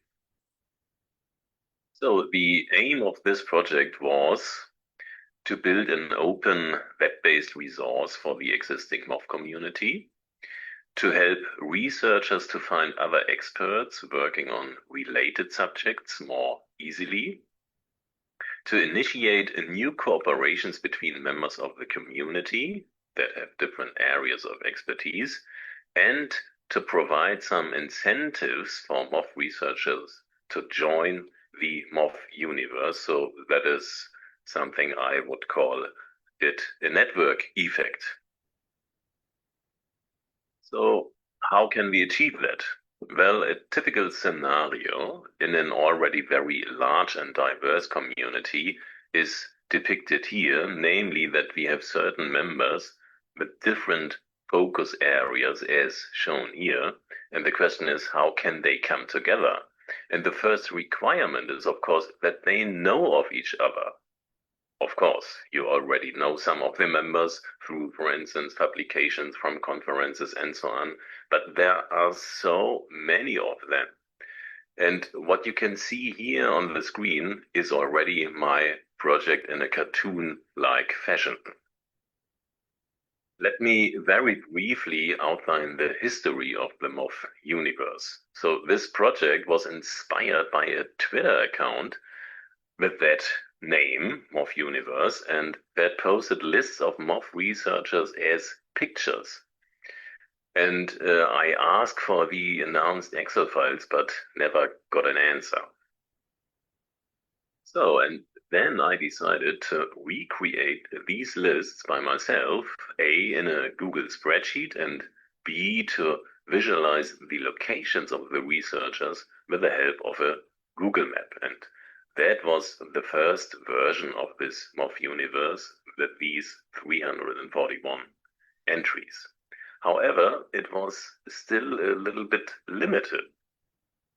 The spreadsheet in terms of the given specifications, and the map displayed only the institution and the name of the group leader. So this was the starting point for the current project, and I was approached in the context of this cost initiative, and we decided to include much more information about the research groups. Not only the name and the location of the PI, but also all these things that are listed here. And the only thing to do in order to achieve that was to get this information. And therefore, we decided to create a questionnaire in form of a Google form or a PDF for countries in which Google services are not available, and to send out a respective request to the researchers. And here on that slide, you can see the response rates for the different areas of the world. In blue, the number of non-responses, and in orange, the number of responses. And overall, the response rate was almost 50%, which I think is pretty good. This is how the universe looks today. There are 5 different kinds of locators or pins explained here on the right-hand side. And since 2 weeks, there are also 3 red star locators for the Nobel laureates. Until today, the map was viewed approximately 27,000 times. So maybe a last note, namely how to add someone to the universe. First of all, just to be aware, the MOF universe lists only PIs or group leaders. Second, MOFs or related compounds should be the main area of research, but then if these 2 conditions are fulfilled, please feel free to write me an email and fill in the respective Google form, and then I will add you or the suggested researcher. That's all for now. Thank you very much for listening, and hopefully you will find this useful in your work. And if you have further questions about the universe, please send me an email and I'm happy to answer. All the best from Hamburg. Bye bye.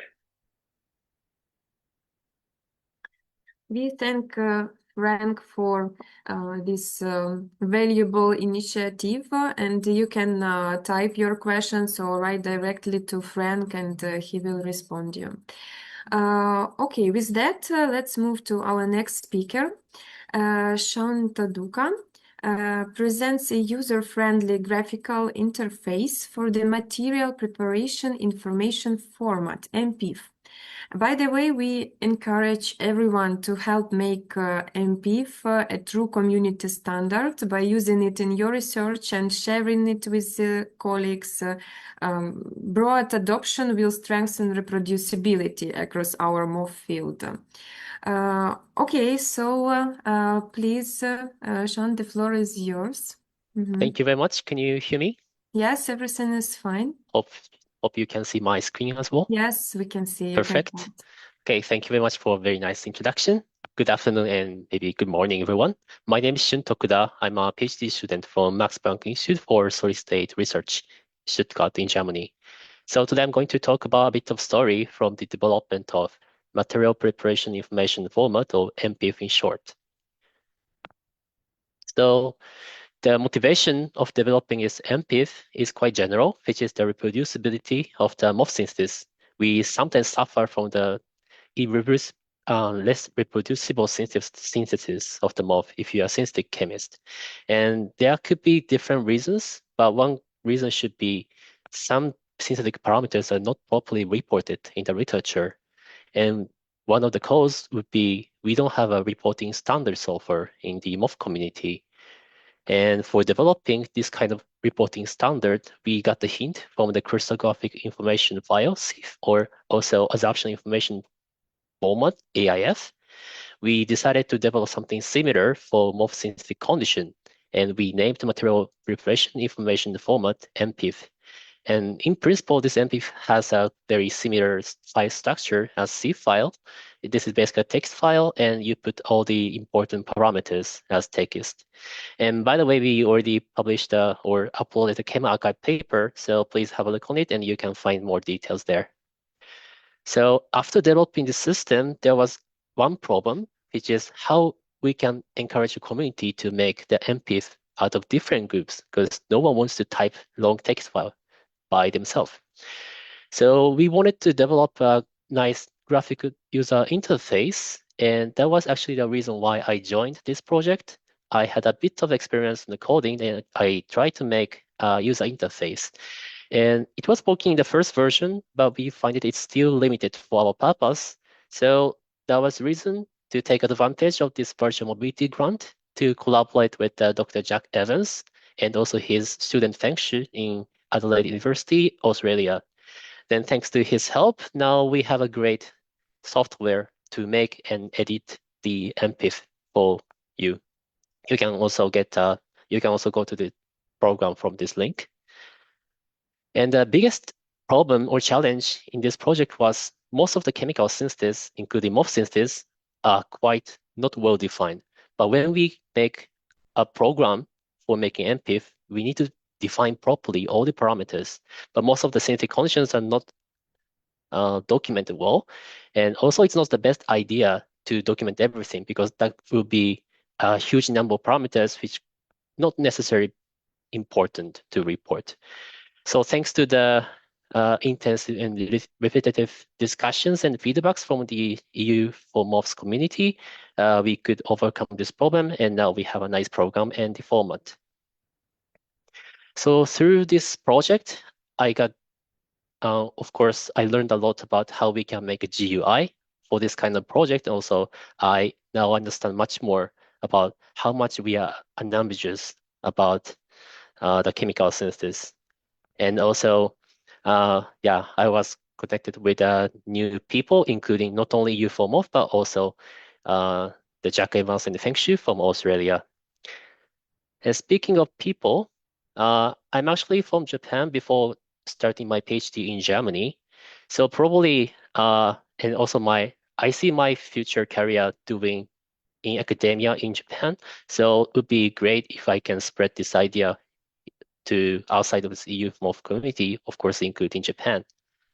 And as you can see from the name of this MPIF, this is actually not only limited to the metal-organic frameworks, but also should be material in general.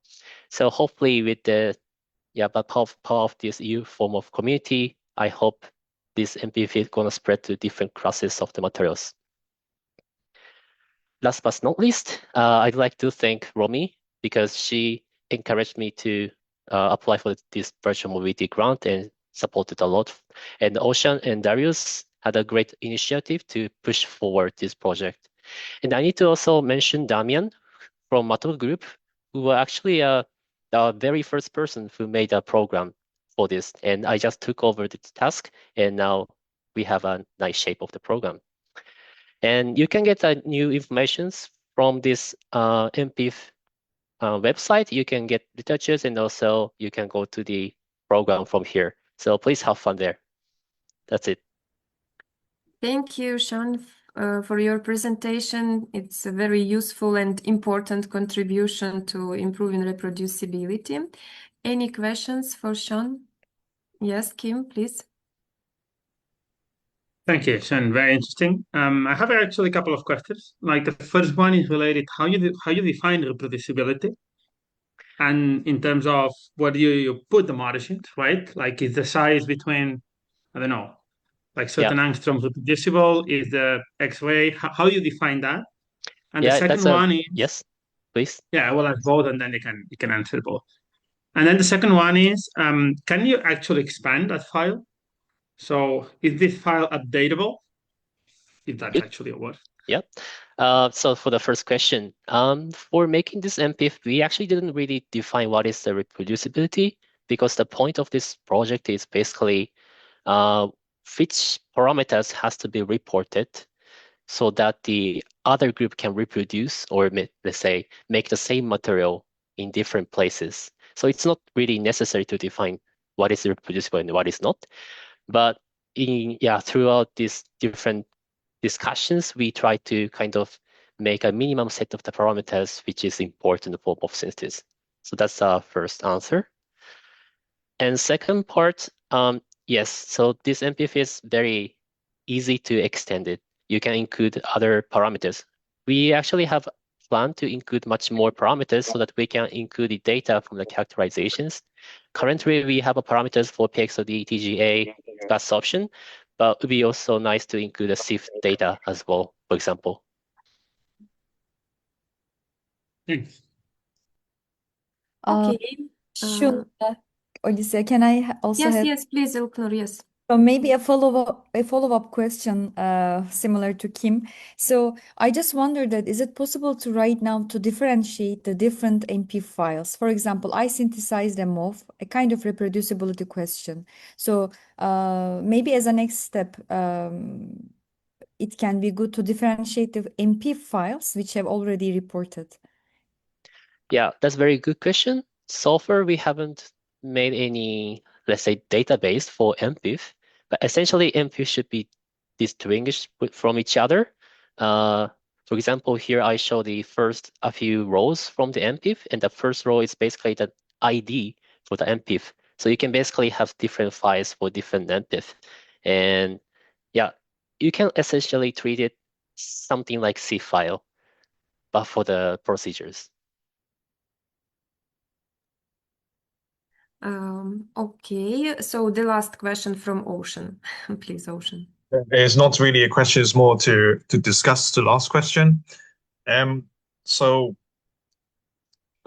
we basically started the work making this MPIF, and you know, you had a very good point, and this is where I think we need the community to join us and help us do all these next steps, whether it's having identifier for different MPIFs or having it in a database or whatever else. There's a lot of things that we need to do to make MPIF successful, and Darius and I would be very happy to discuss with anyone who has any ideas that would be interested in helping us with that. Thank you, Ocean. Perfect. Thank you. Thank you, Sean, once more for your contribution.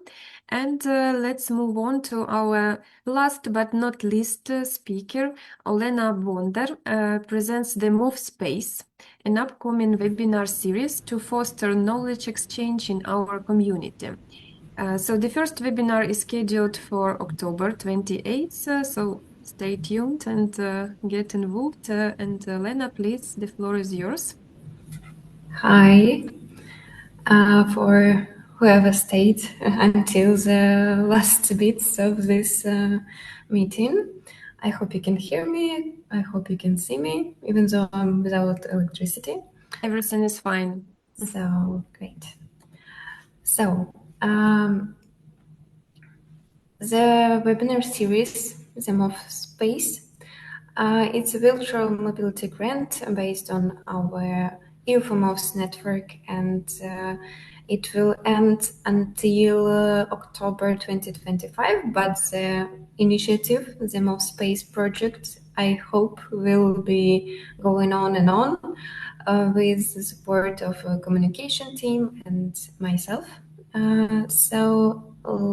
This project, as Olesya already told, is ongoing, and I will be presenting some concepts, also something that we already did, some progress, and future plans.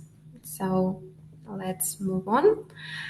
So this series is a live webinar session with a moderator, guest speaker, and an interactive discussion in Q&A session. So the main aim of this project is, as I guess, for a MOVcast, and it's education, it's networking and communication inside of our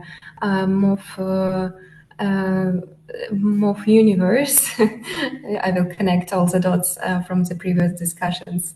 And so the aim is to try to strengthen the ties within the MOV community and bring the new people inside of our network, and to keep some knowledge. I'm sorry.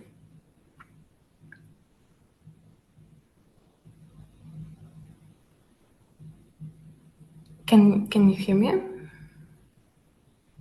Yes, everything is fine. Yes, it's a network issue. So to keep a knowledge-based system inside of easily access platforms like YouTube. So the project aims to we will keep our YouTube channel ongoing and collect all the video recordings from the webinars to collect. You can see the link on the screen as QR code. You can scan it and go and subscribe to our YouTube channel. For now, it's still in development mode, and we will keep it moving with the new webinars and ongoing series. So we're actively announcing our Move Space webinars in LinkedIn and Twitter as well. So as you can see, there is some of the visuals presenting on the screen. And also we created a Google form that will help you with registration process, and will collect some data for the research purposes in our network. So as I already said and Olesya announced, the first webinar will be presented on 28th October 2025 at 3 p.m. Central European Time. You can see the QR code. That's the QR code for the registration form that you can apply if you still didn't.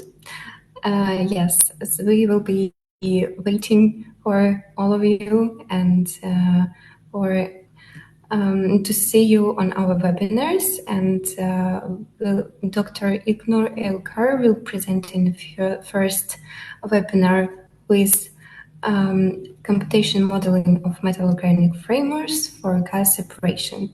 Actually, I saw Ignor. Maybe she wants to jump in and give us a short, introduction, a short intro. Maybe it's not planned. Sorry, I didn't prepare you for that. But if you have something to say, maybe it's a good time.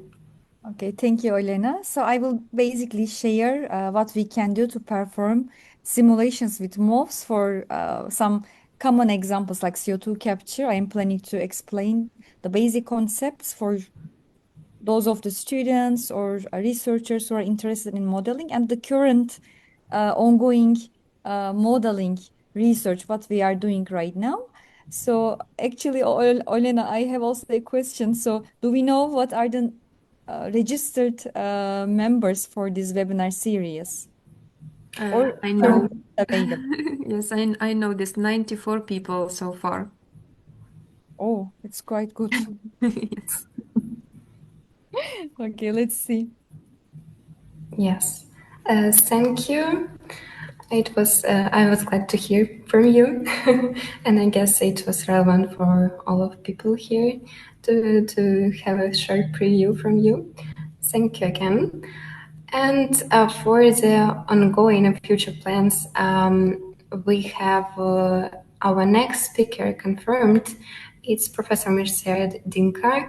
The next webinar will be on 25th November. Yet we don't have a registration form for this one, but keep with us and subscribe to our LinkedIn to stay up to date with any further announcements regarding our webinar series and any other news. So yes, I guess that's all from my side.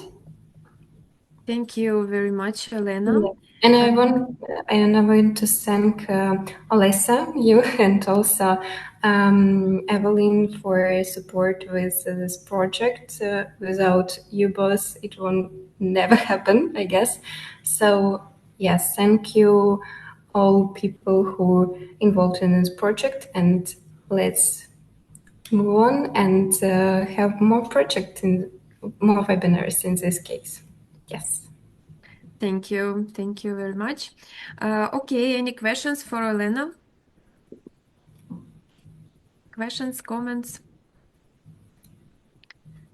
Okay. So with that, thank you once more, Elena. With that, we finished our program for today, but please don't leave because we are planning to take a picture. And I would like to thank all our speakers for their presentations and all participants for your engagement.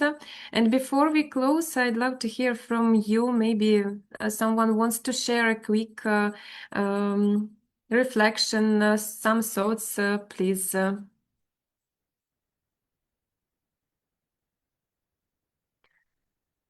Please, everyone, have your camera picture ready so that we can take a picture while you think about your questions, of course. Okay.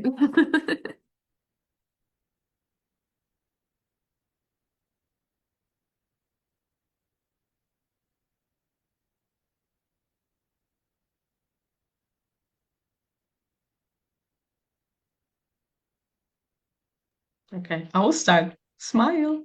Mm-hmm.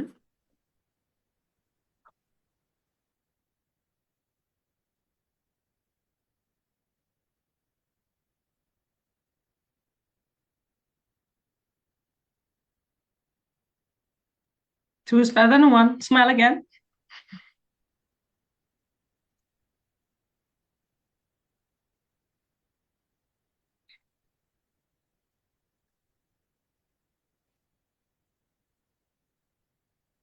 Okay, I guess we're good. It's what it is now. Okay, Thank you, everyone. Thank And you. now, if you have questions, fine. Yes, thank you for your contributions once more and great energy today. And I would like to share with you the last slide with our contacts, with our website, and to remind you that you can find all relevant information on our website. So stay connected with us, and if you are not a part of our community, so please join, and you are welcome. And you heard a lot about our initiatives, about MOVcast, about MOVspace and MPIF. So please use them, enjoy, and you are welcome to apply for STSM and VM grants for the next year. So in person or online, it will strengthen our community. So let's keep collaborating and stay connected. Thank you once more for being here today. And maybe if someone wants to say something, please. I would like to say something. Thank you very much, Ronya. Alexia, for organizing this event, for bringing everyone together and having the good summary, outlook, and overview for everyone here. Thanks everyone for being here. Thanks for organizing, sharing, and contributing. Keep it up. This makes our network grow. So thanks again. You are the future of the field. So thanks from my side on behalf of our action, of course. And yeah, looking forward to seeing you all for future meetings. Thank you. Yes, thank you. So have a lovely evening. And